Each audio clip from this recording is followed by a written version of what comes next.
The pirate films and the romantic films of the 40s was definitely an influence on Star Wars. Errol Flynn kinds of movies. I mean, everything is of that genre, which is the fantasy, action, adventure kinds of films of that period of time in the cinema. Good luck.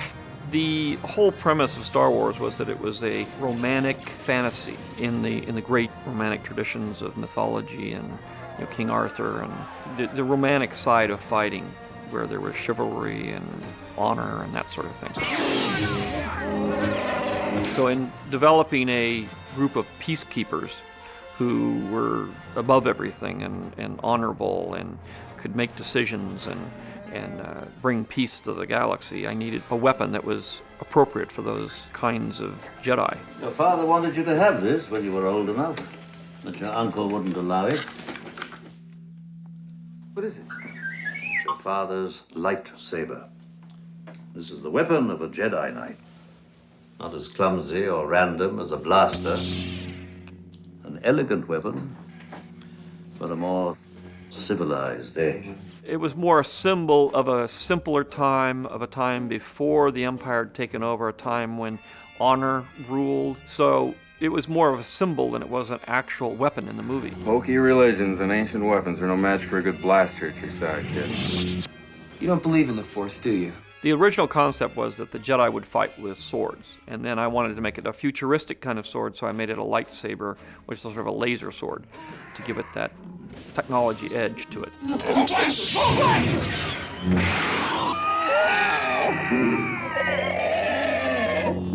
In an age of ray guns and that sort of thing, it would deflect the rays, and since the whole premise was that a Jedi was there to protect himself and not really be offensive, but be defensive, that a laser sword in a world of ray guns would be a perfect defensive weapon.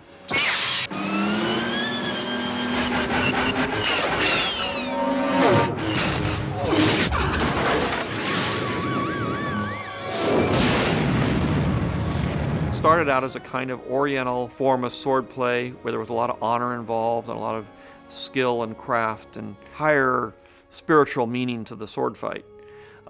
And so they were very simple. And in the beginning, the first film, episode 4, it was a fight between a very old man and a man who was only partially a man and mostly a mechanical being. So it wasn't really much of a sword fight at all. When I left, I was but a learner. Now I am the master. Only a master of evil, Darth.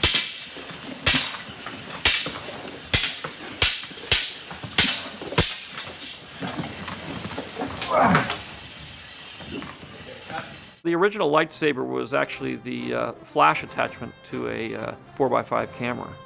And we just took the round flash part off and then made it into a lightsaber.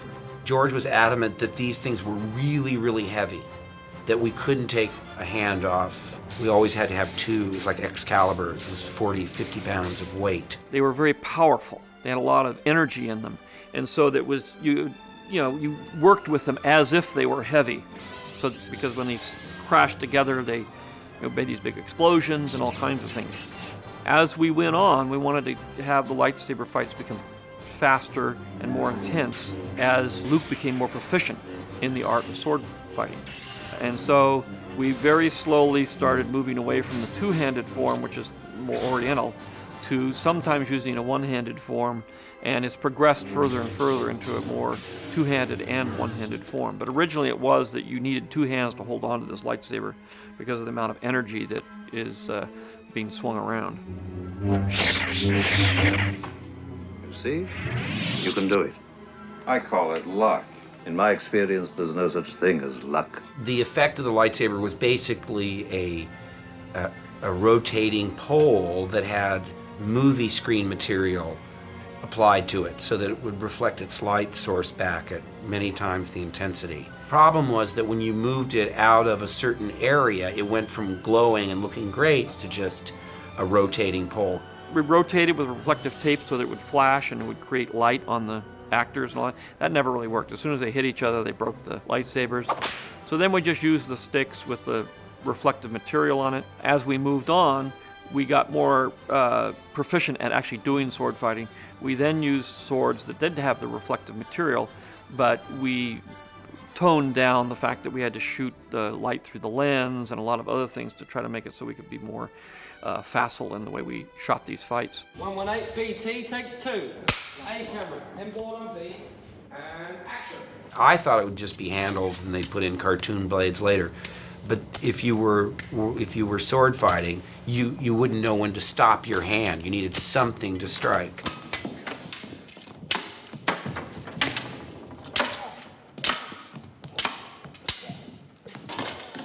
Every laser sword really is part real and part animated. And we need the real pole to tell us where the sword blade is. And sometimes we'll use a short blade because they're fighting so close that they would hit the set and things like that.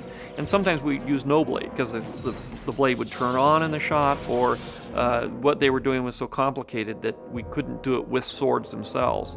And then we would add the sword in later. But that takes a lot of very careful tracking to figure out where the sword blade would be. And even later on, in the second and third one, when they decided that it was more trouble than it was worth to try and get on-set shots, that they just do it all in post, we still had part of a shaft just so that there would be something to come up against. That really had a lot to do with the advances in special effects technology than it did in anything else. As we got more and more able to do rotoscoping on these swords, and we were using more advanced technology, it was easier for us to follow the swords and copy them and create laser swords. You are beaten. It is useless to resist. Don't let yourself be destroyed as Obi-Wan did. Even though the lightsabers look kind of chintzy, when we were shooting them, in post-production they were able to give them the look that they needed to have. And of course the great Ben Burtt's sound effects.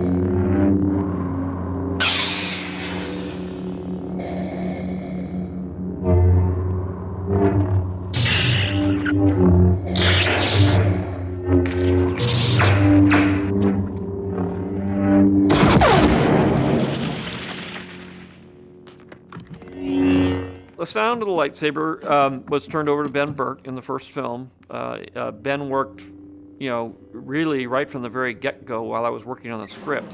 And I would tell him that I needed a voice for R2. I needed a voice for, the breathing of Darth Vader. I'd need a sound for ray guns. I need a sound for laser swords.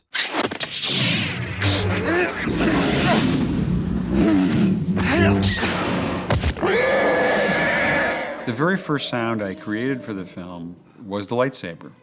And it was, I think what happened was I saw some of the Ralph McQuarrie artwork on the wall, and it was a picture of Luke fighting at the end of the movie, and they had these lightsabers, and I thought immediately something went off in my mind, and I had a feeling for what they would sound like. In the booth where we projected films, those projectors made a hum. When they weren't running, they were just idling. The motors would sit there with this kind of magical, mysterious humming sound that I thought was musical in a way. And I thought, that's probably what a lightsaber would sound like. Your powers are weak, old man.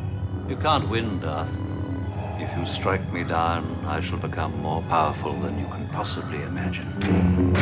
And I was searching for some other element, and I had a tape recorder with a broken mic cable. It was actually the shielding had come off of it. And when I walked past the television set in my apartment, it picked up the hum from the picture tube directly into a broken wire. And that made a buzz. And I said, that's a great buzz. That sounds dangerous. So I recorded the buzz. Now, normally a sound person doesn't want buzz or hum. In this case, the buzz and the hum were the answer.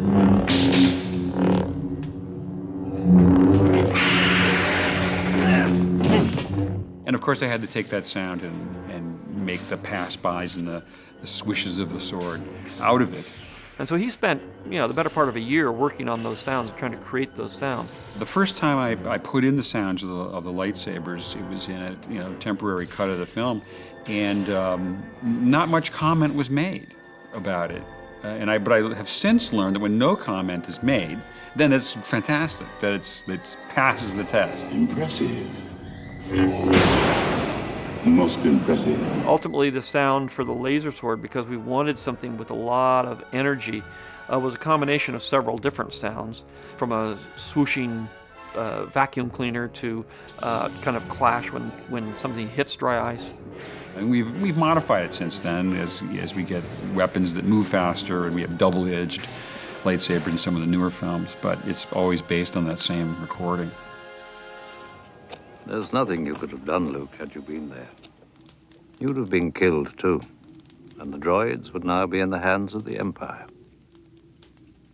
I want to come with you to Alderaan. There's nothing for me here now.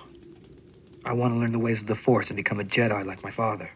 In every episode from 4, 5, and 6, I kept improving the sword fighting because the assumption was that Luke was getting to be a better fighter. He was learning more, but at the same time, he still wasn't, being trained as an original Jedi would have been trained. A Jedi uses the Force for knowledge and defense, never for attack. But tell me why I can't... No, there is no why. Nothing more will I teach you today. In Empire Strikes Back, it's the first time that the antagonist and protagonist actually fight each other. So that it is a very big fight, and Luke now has become proficient enough to be able to face Darth Vader.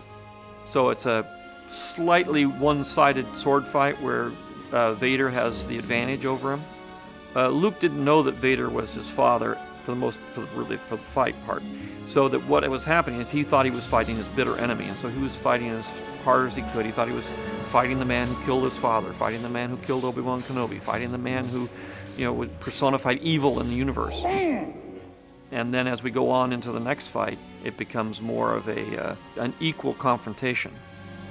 In the next one, the Return of the Jedi, he knew he was fighting his father. I see you have constructed a new lightsaber.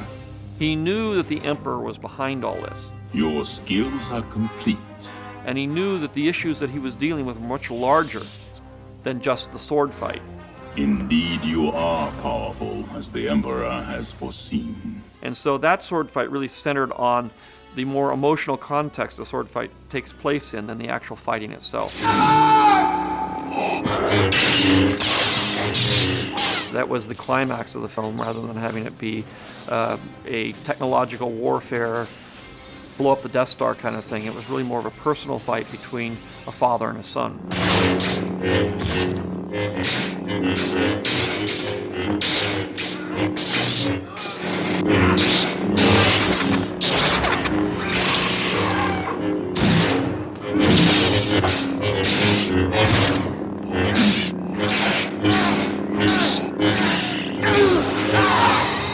Then when we moved to the prequel, where there were Jedi in their full flower and fighting as they were in the past, well-trained Jedi, then we had to make the sword fights much, much faster, much more sophisticated, and much more aggressive in terms of the way they're fought.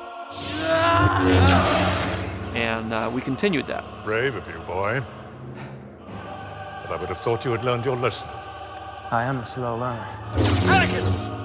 The fights become actually much more ferocious than, say, the ones in episode 4, 5, and 6.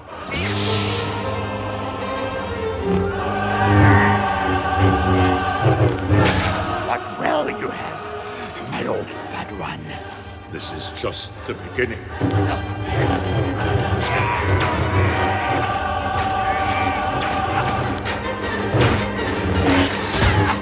Each one builds on the other because the fights become more personal until we get to episode 3, where it's a very personal form of fighting. In this particular one, they have to fight each other, so there's this very, very long fight.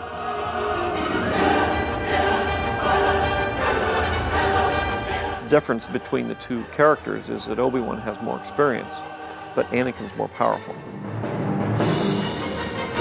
That was good. Hey, thanks, everybody. I'm here today as Luke Skywalker, but I'm also here to talk about Sprint. As you can see, you stand to save up to 17 cents a month over the more dependable providers.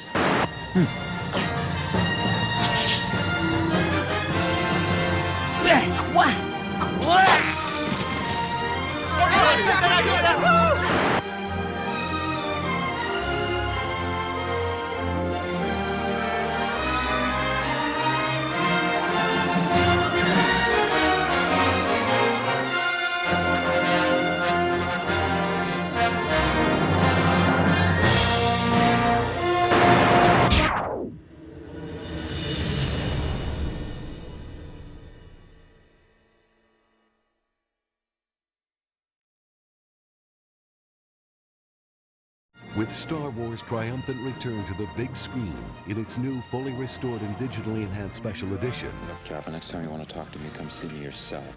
Big screen